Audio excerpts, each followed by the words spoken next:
Hi hello welcome back to maths cafe Q. നമ്മുടെ S2ലെ important ടോപ്പിക്സിൻ്റെ ഒരു പുതിയൊരു ക്ലാസ്സിലേക്ക് എല്ലാവർക്കും സ്വാഗതം. നമ്മളിന്ന് ഡിസ്കസ് ചെയ്യുന്നത് S2ലെ ഇമ്പോർട്ടൻറ്റ് ടോപ്പിക്സ് ആണ്. ഓക്കെ, അപ്പം നാളെയാണ് നിങ്ങൾക്ക് എക്സാം.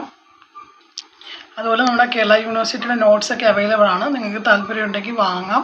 ഓക്കെ, മാത്സ് എല്ലാ സെമസ്റ്ററിലെയും നോട്ട്സ് അവൈലബിൾ ആണ്. Stat S1 to S4, physics S1 to S4 ആണ് അവൈലബിൾ. ഈ നമ്പറിൽ ഒന്ന് കോണ്ടാക്റ്റ് ചെയ്താൽ മതി. അതുപോലെ നമുക്ക് നോക്കാം. മൊഡ്യൂൾ 1 എന്ന് പറയുന്നത് എല്ലാവർക്കും മാർക്ക് സ്കോർ ചെയ്യാൻ പറ്റിയ ഏറ്റവും സിമ്പിൾ മൊഡ്യൂളാണ് മൊഡ്യൂൾ 1. ഇതിന് മിക്കവാറും 10 to 20 മാർക്കോളം ചോദിക്കും. ഇതിൻ്റെ കുഞ്ഞ് ഡെഫിനിഷൻസ് എല്ലാം ഈ മൊഡ്യൂൾ കംപ്ലീറ്റ് ആയിട്ട് തന്നെ നിങ്ങൾ പഠിക്കുന്നതായിരിക്കും നല്ലത്. കാരണം ഏറ്റവും സിമ്പിൾ മൊഡ്യൂളാണ്. ഇതിൽ നിന്ന് ചോദിക്കുന്നതിൻ്റെ സിമ്പിൾ പ്രോബ്ലംസ് ആണ്. അപ്പം ഈ പ്രോബ്ലംസ് ഒന്നും നിങ്ങൾ കളയേണ്ട കാര്യമില്ല.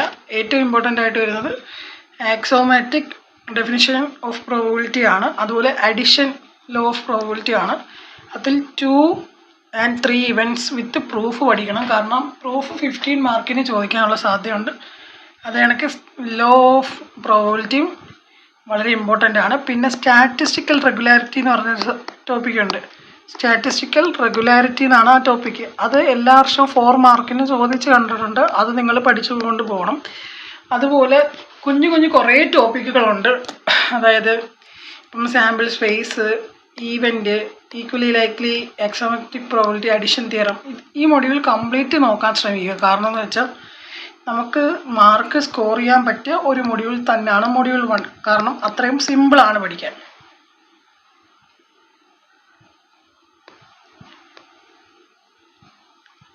ഓക്കെ,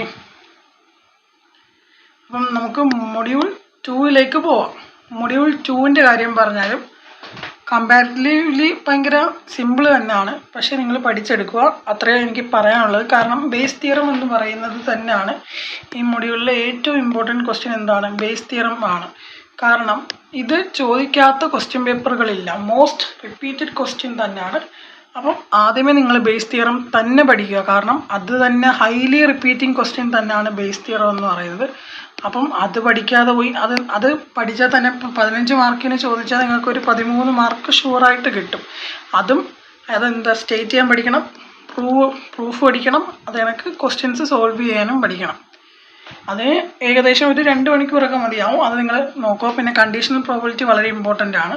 പിന്നെ ഈ പ്രോബ്ലംസ് ഒക്കെ ഉണ്ട്, അതൊക്കെ റിപ്പീറ്റിംഗ് ക്വസ്റ്റ്യൻസ് ആണ്.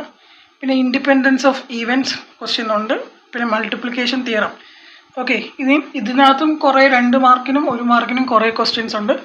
നമുക്കൊരു PDF ഉണ്ട്. ആ PDF നിങ്ങൾക്ക് പർച്ചേസ് ചെയ്യാം. അത് കണക്ക് നമ്മുടെ ലാസ്റ്റ് മിനിറ്റ് പ്രിപ്പറേഷൻ നോട്ട് നിങ്ങൾക്ക് വാങ്ങാം.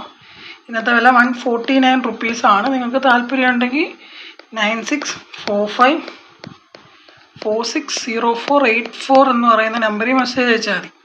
ആ നോട്ടിൻ്റെ പ്രത്യേകത എന്ന് വെച്ചാൽ എല്ലാ തിയറി ടോപ്പിക്സും നിങ്ങൾക്ക് അതിനകത്ത് കവർ ചെയ്യാൻ പറ്റും. ഏറ്റവും ഇമ്പോർട്ടൻ്റ് ആയിട്ടുള്ള തിയറി അതിൻ്റെ പ്രൂഫും കാണും. ഓക്കെ, അതുപോലെ തന്നെ ഇന്ന് ഞങ്ങൾ നിങ്ങൾക്ക് ഇമ്പോർട്ടൻ്റ് ആയിട്ടുള്ള കുറച്ച് പ്രോബ്ലംസ് ഉണ്ടല്ലോ, ഷുവറായിട്ട് ചോദിക്കുന്നതാണ്. ആ പ്രോബ്ലംസും ഇന്ന് നമ്മൾ തരുന്നതായിരിക്കും. മൊഡ്യൂൾ 3യുടെ കാര്യം പറഞ്ഞാൽ മൊഡ്യൂൾ 3 എന്ന് പറയുന്നത് ഏറ്റവും തോനെ ക്വസ്റ്റ്യൻസ് ചോദിക്കുന്ന മൊഡ്യൂളാണ്. ഹൈ ഇമ്പോർട്ടൻസ് ആണ് കണ്ട. പക്ഷേ ഇതിൻ്റെ കാര്യം നിങ്ങൾക്ക് കോൺസെപ്റ്റ് അറിയണം. കോൺസെപ്റ്റ് അറിഞ്ഞാൽ ഇതിൻ്റെ എല്ലാത്തിൻ്റെയും നിങ്ങൾ ഡെഫിനിഷൻ പഠിക്കുക, അതിൻ്റെ പ്രോപ്പർട്ടീസ് പഠിക്കുക. കുറേ ഫംഗ്ഷൻ പറയുന്നുണ്ടല്ലോ, അതിൻ്റെ എല്ലാം പ്രോപ്പർട്ടീസും ഡെഫിനിഷൻസും നല്ല രീതിയിൽ പഠിക്കുക. കാരണം ഇതൊക്കെ 2 മാർക്കിന് ചോദിക്കാൻ സാധ്യതയുണ്ട്. പിന്നെ ഇവിടുന്ന് ഈ joint distribution problems, marginal and conditional distributions, independence checks, അതുപോലെ ട്രാൻസ്ഫോർമേഷൻ ഓഫ് റാൻഡം വേരിയബിൾസ്, ഈ ടോപ്പിക്കിൽ നിന്നായിരിക്കും എന്തായാലും essay ചോദിക്കാനുള്ള സാധ്യത. essay ഹൈലി ചാൻസ് ഈ ടോപ്പിക്കിൽ നിന്നാണ്. ചിലപ്പോൾ 1 to 2 essay വരെ ചോദിക്കാനുള്ള ചാൻസ് ഉണ്ട്. അപ്പം അത്രയും വൃത്തിയായിട്ട് എക്സ്പെക്റ്റേഷൻ എല്ലാം നോക്കുക.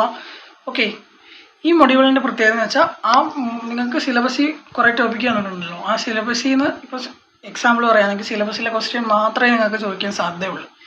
എന്നുവെച്ചാൽ സിലബസ് എന്തൊക്കെ കാണും അത് തന്നെ നിങ്ങൾക്ക് റിപ്പീറ്റ് ചെയ്ത് ചോദിക്കും. അപ്പം എല്ലാവരും അത്രയും നല്ല രീതിയിൽ പ്രിപ്പയർ ചെയ്യുക. ഈ മൊഡ്യൂൾ 3 പഠിച്ചവർക്ക് മാത്രമേ മൊഡ്യൂൾ 4 പഠിക്കാൻ പറ്റൂ. ഓക്കെ, ഇപ്പം ഈ 4 മൊഡ്യൂളും പഠിച്ചവരിപ്പോൾ എന്തുവാ ചെയ്യേണ്ടത്? 4 മോഡ്യൂളും സിലബസൊക്കെ ഒരുവിധം കംപ്ലീറ്റ് ചെയ്തു. നിങ്ങൾ റിവൈസ് ചെയ്യുക, അത്രയേ ഉള്ളൂ. അല്ലാതെ നിങ്ങൾ എക്സ്ട്രാ ഒന്നും പഠിക്കേണ്ട.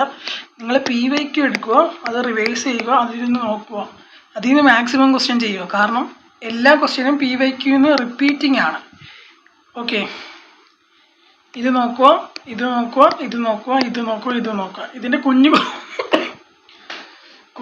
കുഞ്ഞു കുറേ കാര്യങ്ങളുണ്ട്. അതെല്ലാം പഠിച്ചു വെക്കും. അത് 1-2 മാർക്കിന് ചോദിക്കാൻ വളരെ സാധ്യതയാണ്. ഓക്കെ, ഞാൻ ഡീറ്റെയിൽ ആയിട്ട് പറയുന്നില്ല, കാരണം നാളെയാണ് നിങ്ങൾക്ക് എക്സാം. ഡീറ്റെയിൽ ആയിട്ട് പറഞ്ഞാൽ എന്തൊക്കെ ഒരു മൊഡ്യൂൾ നിങ്ങൾ ഭയങ്കര ടെൻഷനാവും. അപ്പം ജസ്റ്റ് ഒന്ന് പഠിച്ച് വെക്കുക, അത്രേ ഉള്ളൂ. അപ്പം നിങ്ങൾക്ക് കമൻറ്റ് ചെയ്താൽ മതി. എന്ന് വെച്ചാൽ ടോപ്പായിട്ട് പഠിക്കേണ്ട എസ് എന്തൊക്കെയാണ്, അങ്ങനെ വല്ലതും ഉണ്ടെങ്കിൽ നിങ്ങൾ കമൻറ്റ് ചെയ്താൽ മതി. ഞാൻ റിപ്ലൈ തരുന്നതായിരിക്കും. Okay, thank you.